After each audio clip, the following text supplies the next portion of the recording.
बच्चों, आज के इस वीडियो में हम लोग निर्देशांक ज्यामिति अध्याय के अंतर्गत अंतःविभाजन सूत्र के बारे में अध्ययन करेंगे। अंतःविभाजन सूत्र क्या है, इसको जानने से पहले हम लोग विभाजन शब्द पे जाते हैं। ये विभाजन का अर्थ क्या है? तो मान लीजिए ये रेखाखंड AB है। ये रेखाखंड AB इस बिंदु के द्वारा हमको विभाजित करना है। तो दो तरीके हो सकते हैं। या तो बिंदु को हम रेखा के बीच में रख दें, या तो हम इस रेखा को बढ़ा के बिंदु को उस रेखा पर ही आगे रखें।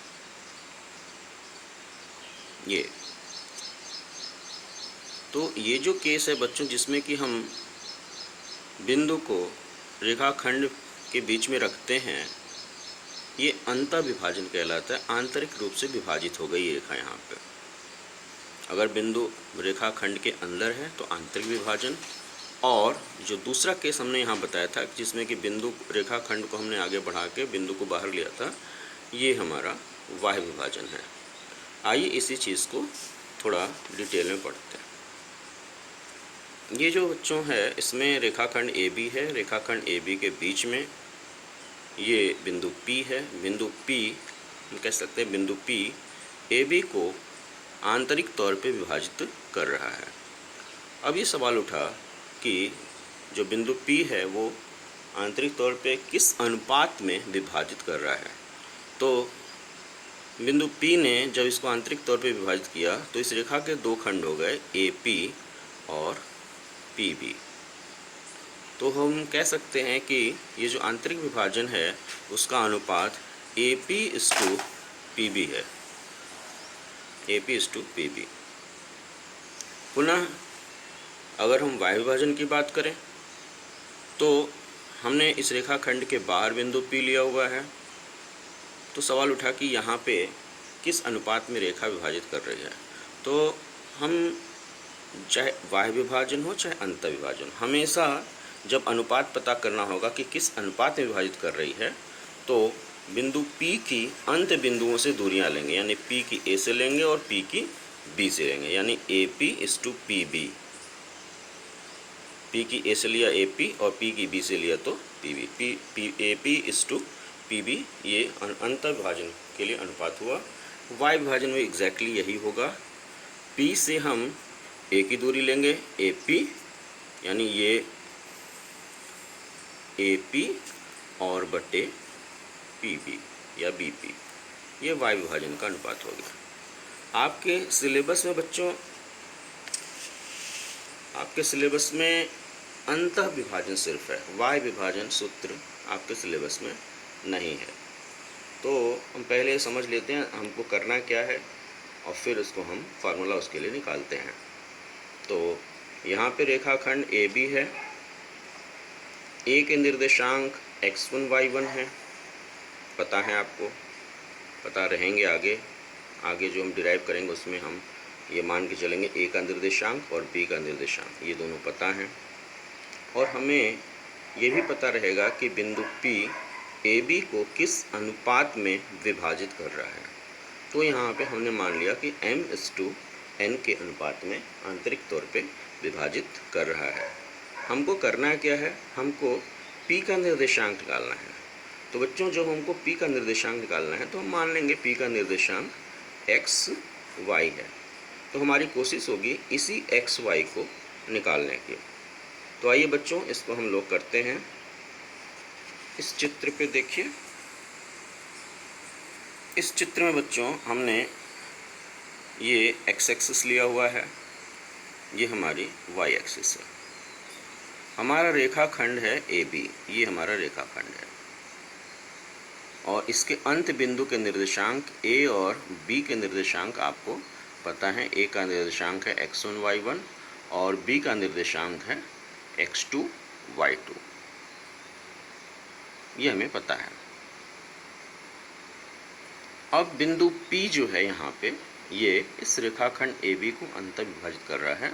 और अंतःविभाजन का जो अनुपात है ये है m/n। m संबंधी n के अनुपात में विभाजित कर रहा है। तो हमने जो p का निर्देशांक x y माना हुआ है, इसमें इसी x और y का मान हमको निकालना है।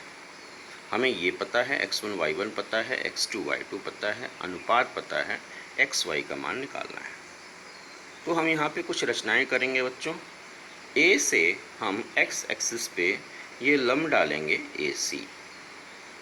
P से हम x एक्सिस पे ही लंब डालेंगे PD, और B से x एक्सिस पे लंब डालेंगे BE। और फिर बिंदु A से इस PD पर लंब डालेंगे AF,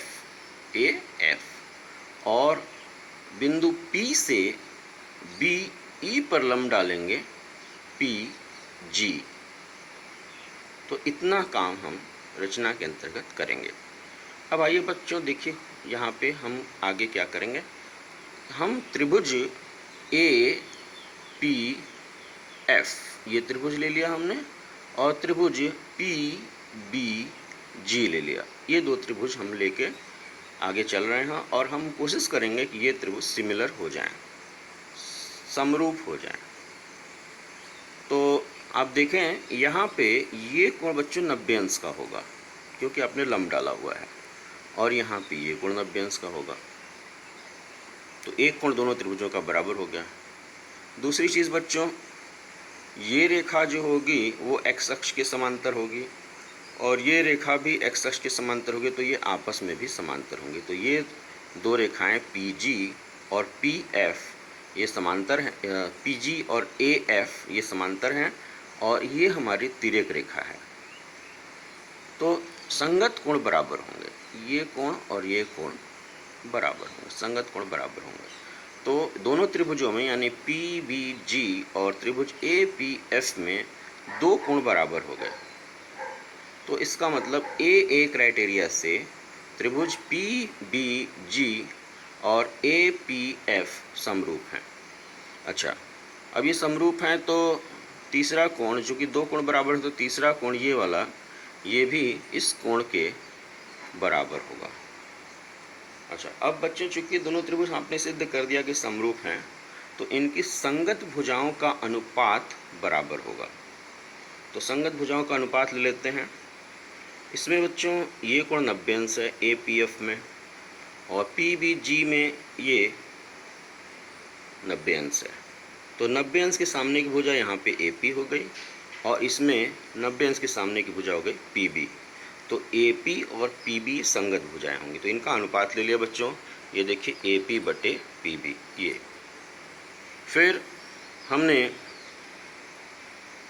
ये कोण पकड़ा, ये कोण ले लिया, तो इसमें ये कोण इसमें इस कोण के बराबर है, तो इसके सामने की भुजा हो गई PF, और इसमें इसके सामने की भुजा हो गई BG।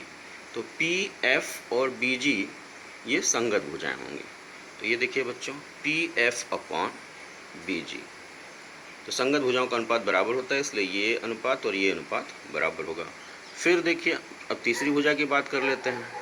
तीसरा कोण हमारा ये बचा, तो इसके सामने की भुजा हो गई AF, और तीसरा कोण यहाँ ये बचा, इसके सामने की भुजा हो गई PG। तो ये दोनों AF और PG ये भी संगत भुजाएं होंगी। तो हमने लिखा AF/PG।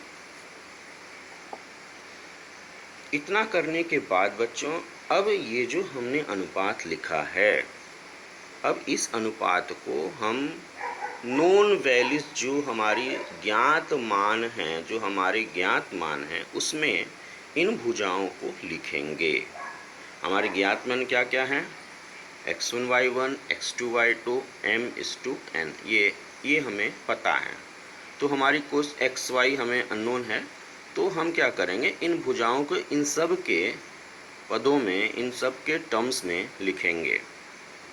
तो आइए सबसे पहले हम बात करते हैं AP/PB के। तो ये हमें पहले से पता है कि AP संबंधी PB m/n के रेशियो का है।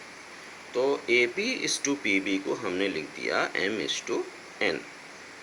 अब बात हुई PF की। तो PF कैसे निकालेंगे? देखिए PF बच्चों ध्यान से देखिएगा, PF ये है, ये भुजा PF है।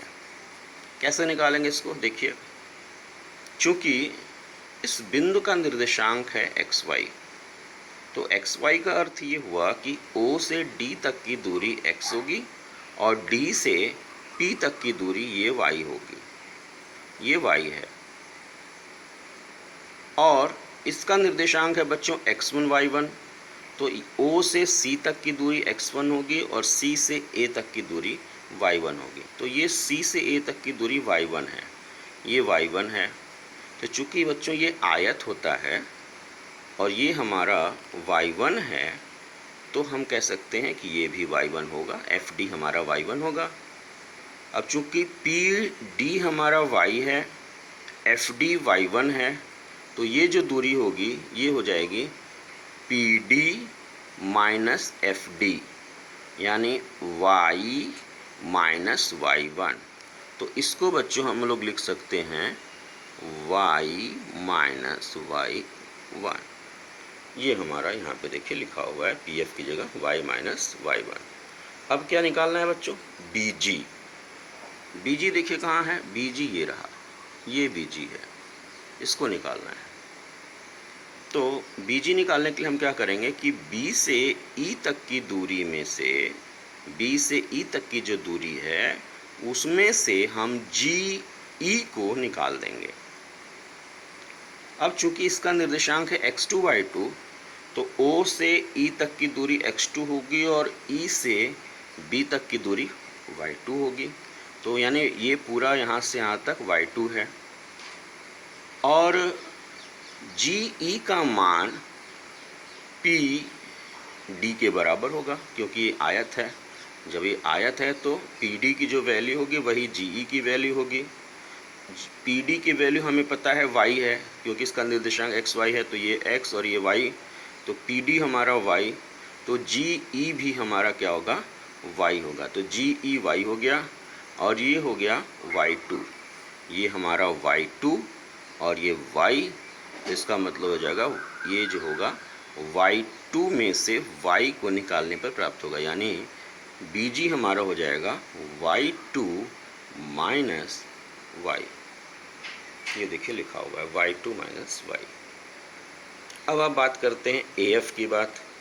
AF ये है बच्चों, तो AF की जो वैल्यू होगी वो CD के बराबर होगी। अब चूंकि इसका निर्देशांक x1 y1 है, तो ये दूरी हो जाएगी x1, ये हमारा हो जाएगा x1 ये, और इसका निर्देशांक xy है, तो OD हमारा हो जाएगा x, OD ये हमारा हो जाएगा x ये। तो ये कितना होगा? इसी x में से इसी x1 को माइनस कर देंगे, यानी CD हो जाएगा x माइनस x1। तो अगर CD हमारा x माइनस x1 है, तो AF भी हमारा x माइनस x1 होगा। इसी प्रकार आपको PG निकालना है। PG माने ये, तो PG निकालना है, तो PG की वैल्यू यहाँ पे DE के बराबर होगी। अब चूँकि इसका निर्देशांक है x2 y2, तो ये दूरी हो जाएगी x2, ये y2 हो जाएगा। तो ये दूरी हमारा x2, ये दूरी x, क्योंकि निर्देशांक xy है, तो ये दूरी x, OD हमारा x, OE हमारा x2, तो x2 में से इस x को माइनस कर देंगे तो DE आ जाएगा। तो लिख देंगे इसको x2 माइनस x, और जो ये DE की वैल्यू होगी यही PG की वैल्यू होगी। तो PG को भी हम लिख सकते हैं x2 माइनस x ये। तो PG को बच्चों हमने लिख दिया x2 माइनस x। अब इतना करने के बाद बच्चों ये सिंपल कैलकुलेशन है, तो आइए देखते हैं उसको कैसे करेंगे। ये देखिए, हमने अभी तक जो पिछला रिज़ल्ट लिखा था वो ये था m/n बराबर y माइनस y1 बटे y2 माइनस y बराबर x माइनस x1 बटे x2 माइनस x। यहाँ तक हम लोग आ गए थे। अब हमें x और y का मान निकालना है, तो चूंकि ये तीनों बराबर हैं तो यहाँ से हम ये ले लेंगे और ये ले लेंगे, ये दोनों ले लिया। ये देखिए m/n बराबर x माइनस x1 बटे x2 माइनस x। अब इसको हम लोग मल्टीप्लाई करते हैं, तो m into x2 minus x बराबर n into x minus x1। इसको हमने अंदर मल्टीप्लाई किया तो mx2 माइनस mx बराबर nx माइनस nx1। इस nx1 को हम इस साइड ले जाते हैं और इसको हम ले जाते हैं इस साइड, तो माइनस इधर जाके प्लस हो जाएगा, तो ms2 प्लस nx1 और nx प्लस mx ये हो गया। फिर हम यहाँ से x को कॉमन ले लेंगे तो m प्लस n आ जाएगा, mx2 प्लस nx1 ये हो गया। फिर x का मान निकालने के लिए चूँकि हमें x और y निकालना है, तो x बराबर हो जाएगा mx2 प्लस nx1 बटे m प्लस n। ये बच्चों हमारा रिजल्ट आ गया x के लिए। इसी प्रकार जब हम इसको ले लेंगे और इसको ले लेंगे और सॉल्व कर लेंगे तो हमें y का मान ये मिल जाएगा। अब बच्चों इस फार्मूले को हम लोग याद कैसे रखेंगे, याद रखने का क्या तरीका है? देखिए बच्चों, इसको मैं आपको बता देता हूँ यहीं पे, और इसको आप ध्यान से देखिए। जैसे ए बी रेखाखंड है, ये ए है, ये बी है, ए का निर्देशांक पता है, बी का निर्देशांक पता है, आपको ये निकालना है। तो x जब निकालेंगे आप बच्चों, तो अनुपात को हम तिरे गुणा करते हैं। x लेंगे, अगर हमें x निकालना है तो यहाँ से x लेंगे, यहाँ से x लेंगे, m को इधर के x से गुणा करेंगे, n को इधर के x से गुणा करेंगे, तो mx2 प्लस nx1 बटे फिर इनको जोड़ देंगे m प्लस n। इसी तरह y निकालना है तो यहाँ से y लेंगे, यहाँ से y लेंगे, my2 प्लस ny1 बटे m प्लस n। तो ये बच्चों हमारा अंतःविभाजन सूत्र रहा। अगले वीडियो में हम लोग इस पे आधारित प्रश्नों को हल करेंगे।